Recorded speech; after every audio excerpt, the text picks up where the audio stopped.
अध्याय 6 धूम्रलोचन वध। जब शुंभ और निशुंभ ने देवी के उत्तर को सुना तो उनका क्रोध और अहंकार और भी बढ़ गया।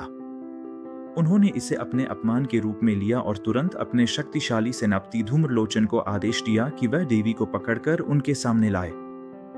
शुंभ ने धूम्रलोचन से कहा, यदि देवी शांति से हमारे पास आ जाए तो ठीक है, लेकिन यदि वह विरोध करे तो उसे बलपूर्वक पकड़कर ले आओ।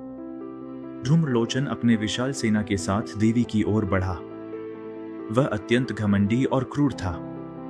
उसे अपनी शक्ति पर बहुत अहंकार था। जब वह देवी के पास पहुंचा तो उसने अहंकार भरे स्वर में कहा, हे स्त्री, तुम हमारे स्वामी शुंभ और निशुंभ के पास चलो। उन्होंने तुम्हें अपनी रानी बनने के लिए बुलाया है। यदि तुम स्वेच्छा से नहीं चलोगी तो मैं तुम्हें बलपूर्वक ले जाऊंगा। देवी ने शांत और दृढ़ स्वर में उत्तर दिया, तुम अपने स्वामी के दूत हो, इसलिए मैं तुम्हें क्षमा करती हूं। लेकिन मैंने पहले ही कह दिया है कि मैं केवल उसी से विवाह करूंगी जो मुझे युद्ध में पराजित करेगा। इसलिए यदि तुम्हारे स्वामी मुझे प्राप्त करना चाहते हैं तो उन्हें युद्ध करना होगा। देवी के इस उत्तर से धूम्रलोचन क्रोधित हो गया। उसने तुरंत देवी पर आक्रमण करने का आदेश दिया। लेकिन जैसे ही वह स्वयं देवी की ओर बढ़ा, देवी ने केवल एक प्रचंड हुंकार की ध्वनि की। उस एक ही हुंकार से धूम्रलोचन तुरंत भस्म हो गया। वह अपनी पूरी शक्ति के बावजूद देवी के सामने एक क्षण भी टिक नहीं पाया। अपने सेनापति को नष्ट होते देख असुरों की सेना क्रोधित हो गई और उन्होंने देवी पर हमला कर दिया। तब देवी का सिंह वाहन अत्यंत उग्र हो उठा। सिंह ने असुरों की सेना पर भयंकर आक्रमण किया।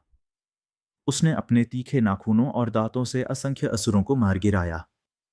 वह कभी किसी को अपने पंजों से चीर देता तो कभी अपने मुंह से पकड़कर निगल जाता।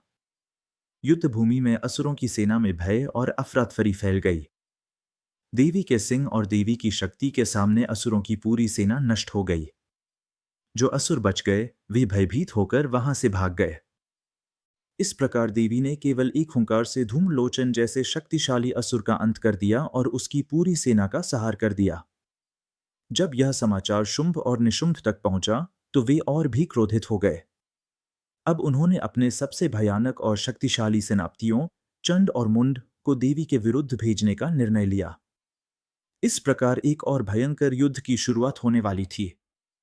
यह अध्याय हमें सिखाता है कि सच्ची शक्ति को अपने सामर्थ्य को दिखाने के लिए अधिक प्रयास नहीं करना पड़ता।